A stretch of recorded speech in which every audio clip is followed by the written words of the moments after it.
Assalamualaikum warahmatullahi wabarakatuh. Pada pertemuan kali ini, saya akan memberikan pengantar mengenai satuan operasi 3. Di mata kuliah satuan operasi 3 ini merupakan salah satu bagian dari mata kuliah satuan operasi.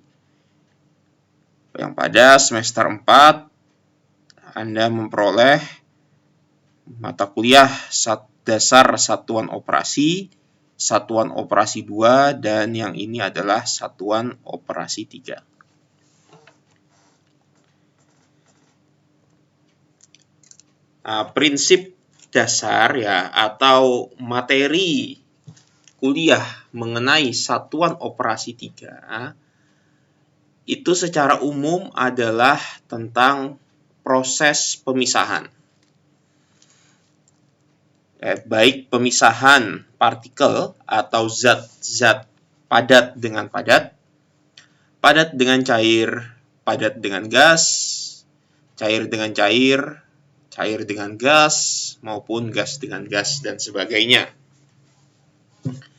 Di mana setiap jenis atau fase dari zat yang ingin dipisahkan tentu membutuhkan metode dan juga unit operasi yang berbeda.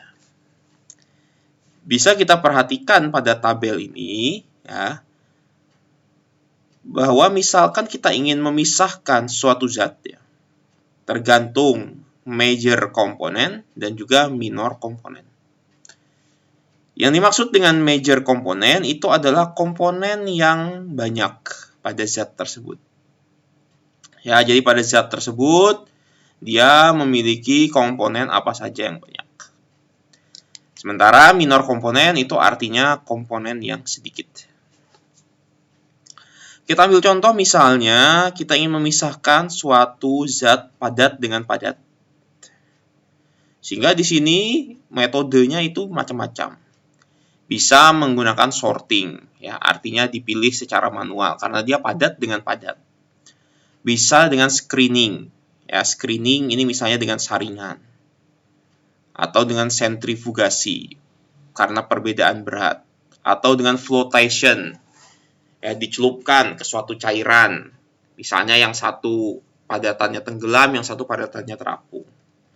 Atau dengan metode elektrostatik, yang satu padatannya bermuatan, yang satu tidak. Atau dengan magnetik juga bisa seperti itu. Atau bisa juga kita misalkan contoh, misalnya major komponennya solid, di dalamnya mengandung sedikit liquid. Jadi ada suatu padatan yang basah. Maka metodenya itu bisa menggunakan pressing, artinya ditekan sehingga cairannya keluar dari badan padatannya. Atau bisa dengan metode drying, dipanaskan sehingga cairan itu keluar atau menguap dari badan padatan. Sebaliknya, bila major komponennya itu adalah liquid, artinya suatu cairan yang mengandung sedikit padatan, maka metodenya berbeda. Kita bisa menggunakan yang namanya thickener atau clarifier. Artinya, padatan-padatan tersebut dikumpulkan menjadi satu sehingga kemudian bisa dikelompokkan atau terendapkan. Disentrifugasi atau dikristalisasi, dikristalkan atau dievaporasi. Dievaporasi artinya cairannya dikeluarkan dari padatannya. Dan sebagainya Di sini banyak sekali metode-metodenya. Anda bisa melihat dari matriks tabel ini. Tidak semua akan kita bahas pada mata kuliah Satop 3 ini. Saya akan membahas yang materi-materi yang benar-benar paling penting atau banyak digunakan pada pabrik kelapa sawit maupun pabrik pangan. Ini tadi contohnya untuk yang major komponennya solid, minor komponennya solid, liquid maupun gas. Berbeda pula misalnya yang liquid, liquid solid, liquid maupun liquid gas.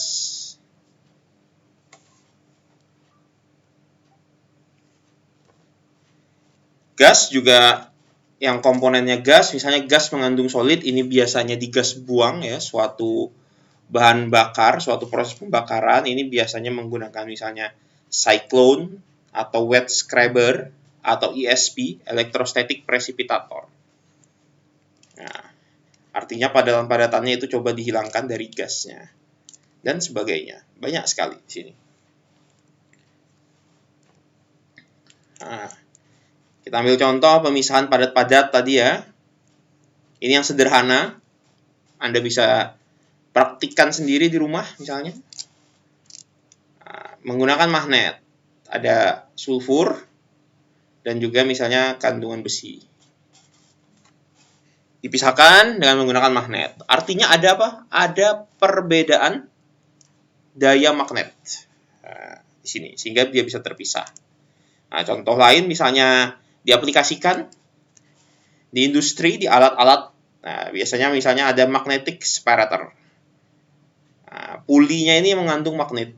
Nah, jadi padatan-padatan yang mengandung magnet dia akan tertahan di roller, sementara yang tidak mengandung magnet dia akan terjatuh, terpisah. Kemudian bisa juga prinsipnya adalah perbedaan elektrostatik, yang satu bermuatan positif atau negatif. Nah, sehingga ini terjadi saling tarik-menarik, akan terpisah yang positif maupun yang negatif. Artinya apa? Bahwa di sini ada beda. Ya.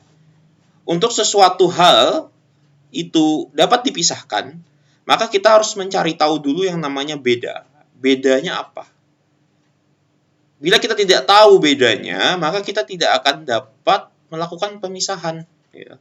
Metodenya tidak akan tepat. Ini contoh lagi, distilasi. Salt water misalnya, air asin dari air laut. Ingin dipisahkan antara air dengan garamnya. Dipanaskan, ya, sehingga airnya menguap, garamnya akan terendapkan di sini. Air yang menguap ini kemudian dilewatkan ke suatu kondenser, yang dimana di kondenser ini mengalir air dingin, sehingga uapnya itu akan mengembun dan kita akan memperoleh distilat, pure water. Nah, di sini apa yang terjadi? Ada beda suhu, beda titik didih. Kalau di sebelumnya itu ada beda daya magnet atau beda kandungan ion, maka di sini yang beda itu adalah titik didih. Titik didih dari air dan juga titik didih dari garam. Air dan garam itu mungkin bisa juga dipisahkan dengan metode misalnya ion. Karena garam mengandung ion positif, misalnya Na-nya, Cl-nya. Bisa dipisahkan dari air. Tapi air juga mengandung ion positif dan negatif dari H+ dan O-nya. Sehingga mungkin tidak terlalu efektif.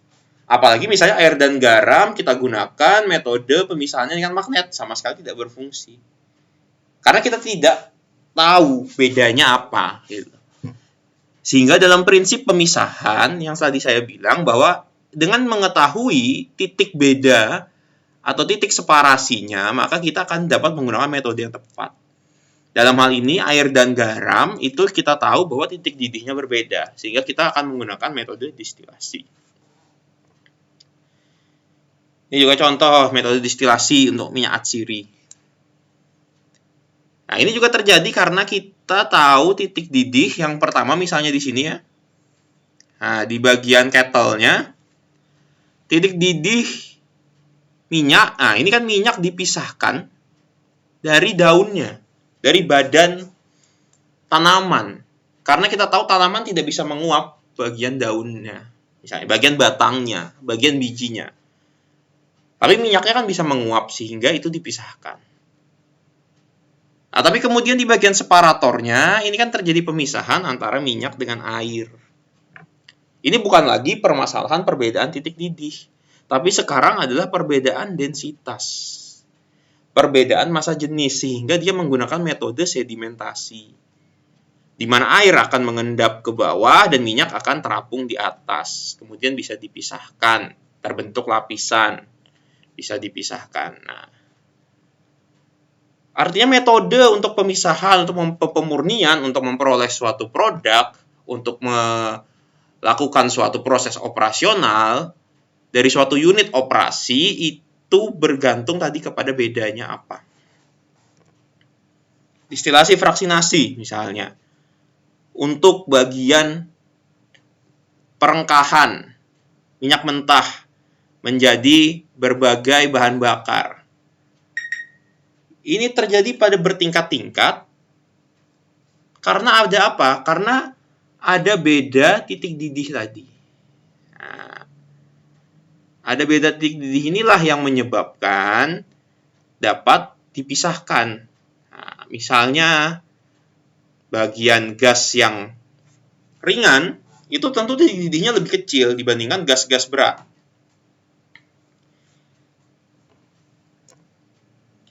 Ekstraksi misalnya.